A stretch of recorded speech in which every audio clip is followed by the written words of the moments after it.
لله رب العالمين والصلاة والسلام على سيد الأنبياء والمرسلين أما بعد فأعوذ بالله من الشيطان الرجيم بسم الله الرحمن الرحيم حضور نبی کریم صلی اللہ تعالی علیہ وآلہ وسلم آپ کے بارے میں حضرت سیدنا حسان بن ثابت رضی اللہ تعالی عنہ نے کیا خوب کہا کہ خلقت مبرأ من کل عیب کأنک قد خلقت کما تشاء۔ یا رسول اللہ صلی اللہ تعالی علیہ وسلم، آپ کو ہر عیب سے پاک پیدا کیا گیا، گویا کہ جیسا آپ نے چاہا ایسا ہی آپ کو پیدا فرمایا گیا۔ اب چونکہ یہاں پر یہ ذکر کیا گیا کہ خلقت مبرأ من کل عیب، کہ آپ کو ہر عیب سے پاک پیدا کیا گیا، تو اب اہل سنت کا نظریہ، سوچ، فکر یہی ہے کہ ہمارے آقا و مولا صلی اللہ علیہ وسلم ہر قسم کے عیب سے پاک۔ صحابی کا نظریہ بھی یہی، انہوں نے خود سرکار صلی اللہ علیہ وسلم کے دربار اقدس میں آپ صلی اللہ علیہ وسلم کی موجودگی میں آپ کے سامنے یہ بات عرض کی کہ آپ ہر عیب سے پاک پیدا فرمائے گئے۔ نبی پاک صلی اللہ علیہ وسلم نے ان کو منع نہیں فرمایا، جس سے یہ تائید حاصل ہو جاتی ہے کہ آپ صلی اللہ علیہ وسلم بھی یہی سوچ، یہی فکر کے حامل ہیں، یہی سوچ رکھنے والے ہیں کہ اللہ نے مجھے ہر عیب سے پاک پیدا فرمایا۔ اب یہاں پر ایک سوچ اس قسم کی بھی ہے کہ جو نبی پاک صلی اللہ علیہ وسلم کے اندر کوئی نہ کوئی عیب تلاش کرنے کی کوشش کرتے ہیں۔ چنانچہ اسی ضمن کے اندر سرکار دو عالم صلی اللہ علیہ وسلم کے حوالے سے ایک سوال اٹھایا گیا، اور اس کا جواب پھر ایک عاشق رسول حضرت علامہ مولانا مفتی محمد امین صاحب رحمۃ اللہ تعالی علیہ، صاحب آب کوثر، جنہوں نے درود پاک کے فضائل و برکات کے لحاظ سے ایک کتاب لکھی جس کا نام آب کوثر ہے، دنیا کے اندر یہ مشہور و معروف ہے۔ سوال یہاں پر یہ اٹھایا گیا کہ اگر نبی اکرم صلی اللہ علیہ وسلم بے عیب ہے تو آپ صلی اللہ علیہ وسلم کھایا پیا کیوں؟ آپ نے کھایا پیا کیوں؟ کیونکہ کھانا پینا یہ محتاجی ہے، اور محتاجی عیب ہے، لہذا اگر اللہ کے نبی بے عیب ہیں تو کیوں کھاتے پیتے؟ یہ ایک اعتراض اٹھا دیا، کسی ایک سوال کر دیا۔ اس کا جواب دیکھیے اس انداز کے اندر آپ نے دیا۔ سوال کا لب لباب یہ بنتا ہے کہ آپ چونکہ کھاتے پیتے تھے، تو جو کوئی بندہ کھاتا پیتا ہے وہ کھانے پینے کا محتاج ہوتا ہے، تو محتاجی جو ہے یہ عیب ہے، لہذا نبی پاک صلی اللہ علیہ وسلم کو بے عیب کیسے مانتے ہو تم لوگ؟ یہ ایک انداز ہے۔ اس کا جواب سنیے، جواب کیا دیا؟ مفتی صاحب فرماتے ہیں کہ ہم عام انسان کھانے پینے کے محتاج ہیں، اور یہ واقعی عیب ہے، مگر حبیب خدا صلی اللہ علیہ وسلم کھانے پینے کے محتاج نہیں۔ اس پر بطور دلیل کے مفتی صاحب نے جو حدیث پیش کی، امام بخاری رحمۃ اللہ تعالی علیہ نے بخاری کے اندر، امام مسلم ہے مسلم کے اندر، دیگر احادیث کی کئی کتابوں کے اندر یہ حدیث موجود ہے کہ سید دو عالم صلی اللہ علیہ وسلم نے کئی دن تک نہ کچھ کھایا نہ کچھ پیا، بلکہ وصال کے روزے رکھے۔ وصال کے روزے مطلب یہ ہے کہ افطاری کا وقت آئے تو کوئی شے نہ کھائی جائے نہ پی جائے، اگلا دن آ جائے تو اگلا روزہ بھی رکھ لیا جائے بغیر کھانے پینے کے۔ تو کئی دن تک نبی پاک صلی اللہ علیہ وسلم نے وصال کے روزے رکھے، بغیر کھانے بغیر پینے کے اگلا روزہ رکھ لینا، بغیر کھانے پینے کے اگلا روزہ رکھ لینا۔ اب نبی پاک صلی اللہ تعالی علیہ وسلم کے جو صحابہ ہیں ان کو نبی پاک صلی اللہ تعالی علیہ وسلم سے والہانہ عقیدت اور محبت ہے۔ انہوں نے جب نبی پاک صلی اللہ تعالی علیہ وسلم کو دیکھا کہ آپ بغیر سحری کے بغیر افطاری کے مسلسل روزے رکھ رہے ہیں، انہوں نے بھی رکھنے شروع کر دیا۔ پوچھا نہیں کہ ایسی رکھیے کہ نہ رکھیے، بس یہ تھا کہ محبوب صلی اللہ تعالی علیہ وسلم یہ کام کر رہے ہیں، سانوں نہیں کرنا چاہیے۔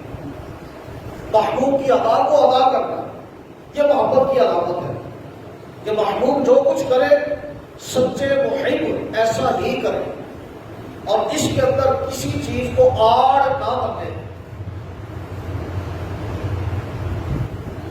اور انہوں نے اپنی جانوں پر کھیل کر بھی اس عمل کو کر کے دکھایا۔ یہ تو ہماری بد نصیبی ہے کہ ہم ایسے دور کے اندر ہیں کہ جس دور کے اندر ہر بندہ سنت رسول صلی اللہ علیہ وسلم کی مخالفت کے در پہ جو بھی نیا فکرہ ہوتا ہے کوئی نہ کوئی اسی قسم کے شوشے چھوڑتے ہیں۔ جتنا ہمارے زمانے کے اندر کیا یہ شوشہ نہیں چھوٹا تھا کہ کہا گیا کہ جناب صفحے جو ہے ان کے اندر فاصلہ کر دو، حالانکہ نبی پاک صلی اللہ تعالی علیہ وسلم کا طریقہ تو یہ تھا کہ گدے کے ساتھ گدا ملا کر لوگ کھڑے، صفوں کے اندر فاصلہ نہ ہو۔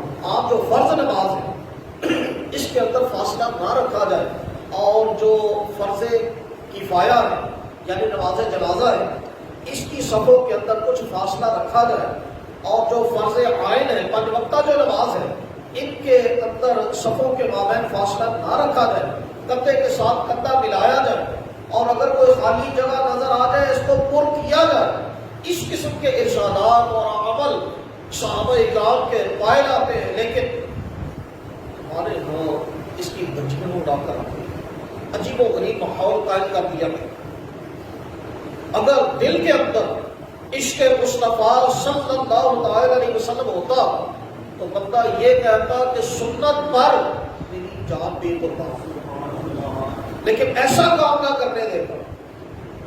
اگر واقعتاً ایسی کو سوچ ہوتی، ایسی کو فکر ہوتی، یہ فکر ہوتی کہ میں نے ملک پاکستان کو واقعتاً ریاست مدینہ بنانا ہے تو پھر اس کا تقاضا تو یہی تھا کہ جان چلی جاتی لیکن کندھے سے کندھا الگ نہ ہوتا، صفوں کے اندر یہ فاصلہ قائم نہ کیا جاتا۔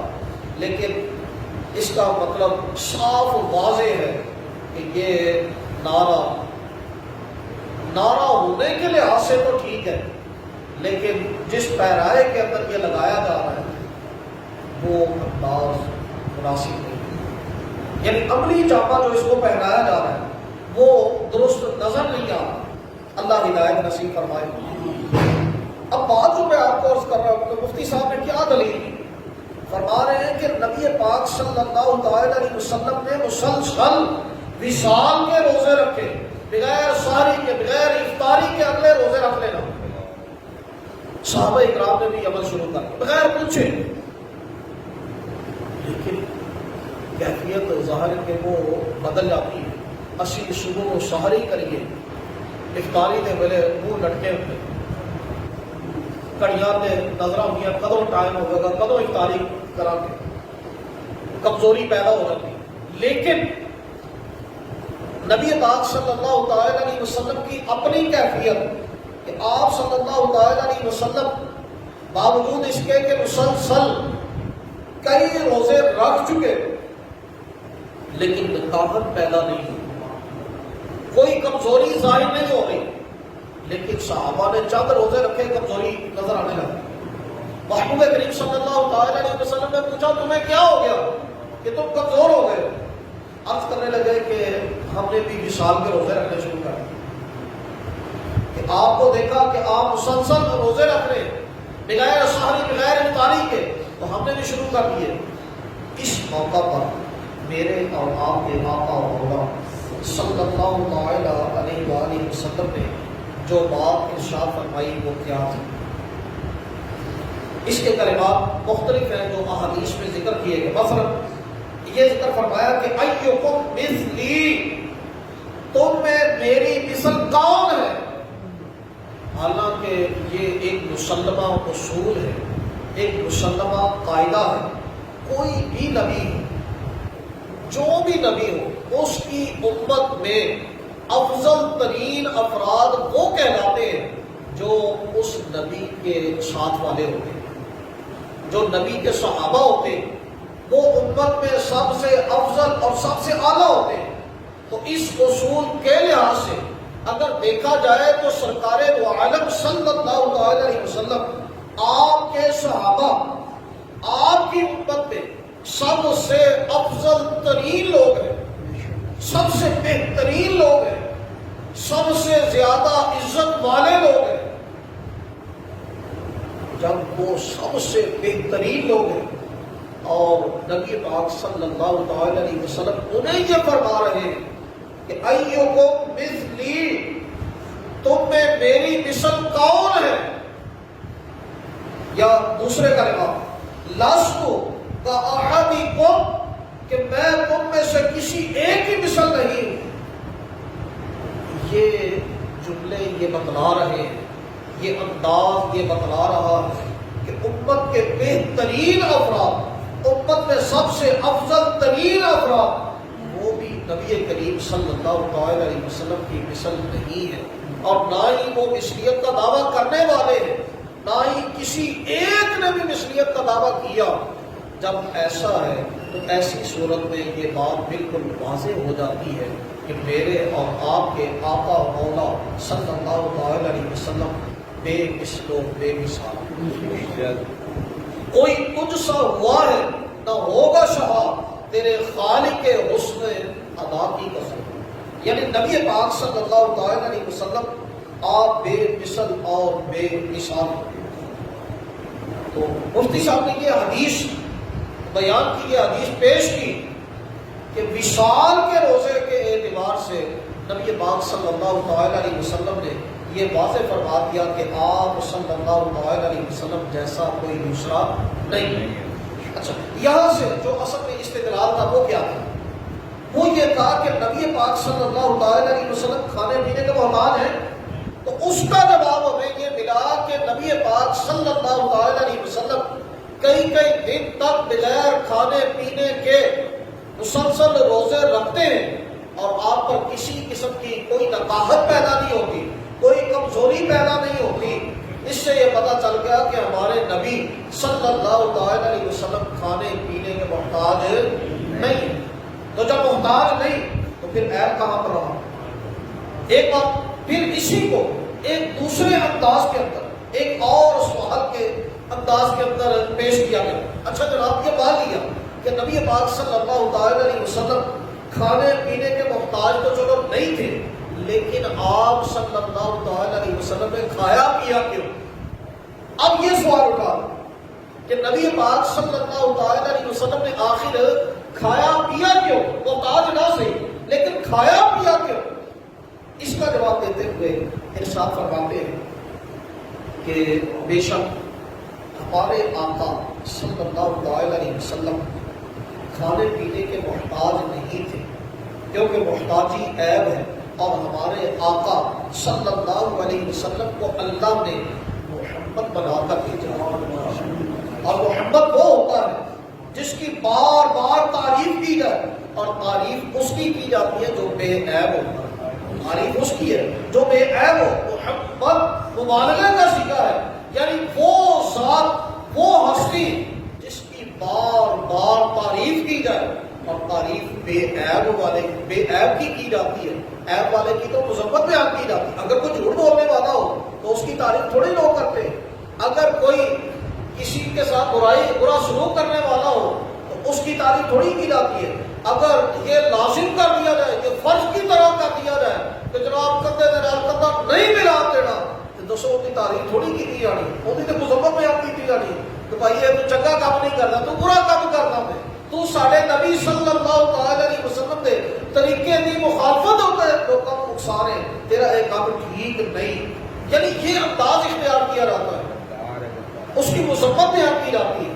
اگر کوئی شخص ان افراد کو کہ جو بدترین افراد ہیں یعنی قادیانیوں کو، ان کو پروموٹ کرتا ہے، ان کو عزت دینے کی کوشش کرتا ہے، کسی نہ کسی اعتبار سے ان کو اوپر لانے کی کوشش کرتا ہے، تو ظاہر ہے کہ کوئی بھی کلمہ گو مسلمان اس کی عزت تھوڑی کرے گا، اس کی تعریف تھوڑی کرے گا۔ وہ تو جو بھی اٹھے گا وہ جس طرح پنجابی کے اندر توئے کر دیں، وہ تو لوگ تو ایسا سلوک کریں گے، لوگ تو یہ کریں گے، لوگ تو مذمت بیان کریں گے، کوئی بھی اس پر تعریف نہیں کرے گا۔ تو یہ بات کہ محمد وہ ہوتا ہے جس کی بار بار تعریف کی جائے، تو ہمارے نبی صلی اللہ تعالی علیہ وسلم اس لائق ہے کہ آپ کی تعریف کی جائے۔ تو پھر آپ نے کھایا پیا کیوں؟ اس کا جواب دیتے ہوئے فرماتے ہیں ہاں، امت کے والی صلی اللہ تعالی علیہ وسلم نے کھایا پیا مگر محتاجگی کی وجہ سے نہیں، بلکہ امت کو کھانے پینے کا طریقہ بتانے کے لیے۔ یعنی دیکھیے نا کہ باوجود اس کے کہ آپ صلی اللہ تعالی علیہ وسلم نے طریقہ کار بتلایا کہ کھانا کیسے ہے، پینا کیسے ہے، کتنا کھانا ہے، کتنا پینا ہے، یہ سارے انداز بتلائے، لیکن اس کے باوجود بھی وہ لوگ کہ جو نبی پاک صلی اللہ تعالی علیہ وسلم کے طریقہ کار کو یا تو سنا نہیں، یا تو پڑھا نہیں، یا اس کی اہمیت کی طرف نہیں گئے، اگر کسی فنکشن کے اندر ہوتے ہیں، جب کھانا کھولتا ہے تو دسوں ڈنگرا کی طرح کھاتے نہیں کہ نہیں کھاتے؟ یہ تو ایسے ہوتا ہے، وہ شادی بیاہ پر چلے گئے تو وہ جب کھانا کھولتا ہے تو وہاں پر کیا ہوتا ہے؟ وہاں پر یہی ہوتا ہے کہ برتن کے ساتھ برتن ٹکراتے ہیں تو پتہ چل جاتا ہے کہ بھائی یہ کچھ ہو گیا۔ اس میں نہ اپنے کا پتا نہ بیگانے کا پتا، کسی کے ہاتھ سے چمچ آ گیا تو انہیں چمچ پڑ لیا، کسی کے ہاتھ پلیٹ آ گئی انہیں پلیٹ پڑ لی تھی، ادو تک چھاڑتے نہیں جب تک پلیٹ اتنے تک بھر نہیں لیتے، اگرچہ پیٹ کے اندر گنجائش اتنی ہو گئی نا۔ کئی مرتبہ دیکھنے کے اندر آیا کتنا کھانا لوگ ضائع کر دیتے ہیں، پلیٹیں بھر لیتے ہیں لیکن کھاتے تھوڑا سا، چکنے کے بعد پلیٹ پوری کی پوری چھوڑ دیتے ہیں۔ تو یہ انسانیت نہیں ہے، یہ تو جانوروں کے انداز ہے، لیکن انسانیت کے نبی پاک صلی اللہ تعالی علیہ وسلم نے کھانے کے انداز بیان فرمائے کہ کھانا کیسے کھانا، کھڑے ہو کر کھانا ہے کہ بیٹھ کر کھانا ہے، بیٹھ کر کھانا ہے تو کس طرح سے کھانا، پانچوں انگلیوں کے ساتھ ہی کھا لینا ہے یا پھر 3 انگلیوں کے ساتھ کھانا کھانا ہے، لقمے چھوٹے چھوٹے لینے ہیں یا بڑے بڑے لقمے لینے ہیں، انداز کیا ہونا چاہیے، پھر کھاتے کھاتے بائیں ہاتھ سے ہی پانی چڑھا دینا چاہیے یا دائیں ہاتھ سے ہی پانی پینا چاہیے، پانی کھانے سے پہلے پینا چاہیے کہ بعد میں پینا چاہیے، کیا انداز ہونا چاہیے، پھر کھانا جو ہے وہ پیٹ بھر کر کھانا چاہیے یا پیٹ کے کچھ حصے بنا کر کھانا چاہیے، اس کے 3 حصے بنا لیے جائیں، ایک کھانے کے لیے، ایک پانی کے لیے، ایک سانس کے لیے چھوڑ دیا جائے، کیا انداز ہونا چاہیے۔ یہ نبی پاک صلی اللہ تعالی علیہ وسلم نے عملی طور پر کر کے بتلایا اور صحابہ کرام اس پر عمل پیرا تھے، اور جو بھی اس پر عمل پیرا ہوتا ہے کئی بیماریوں سے وہ بچا ہے۔ یہ انداز ہے میرے اور آپ کے آقا و مولا صلی اللہ تعالی علیہ وسلم کے، اس بنا پر آپ صلی اللہ تعالی علیہ وسلم نے کھایا بھی ہے اور پیا بھی ہے تاکہ امت مسلمہ کے لیے یہ بھی سنت قرار پائے۔ اللہ مجھے آپ کو ہم سب کو اپنے آقا و مولا صلی اللہ تعالی علیہ وسلم کے ساتھ والہانہ عشق و محبت نصیب فرمائے اور اسی عشق و محبت میں زندہ رکھے، اسی پر موت نصیب فرمائے۔ وآخر دعوانا ان الحمد للہ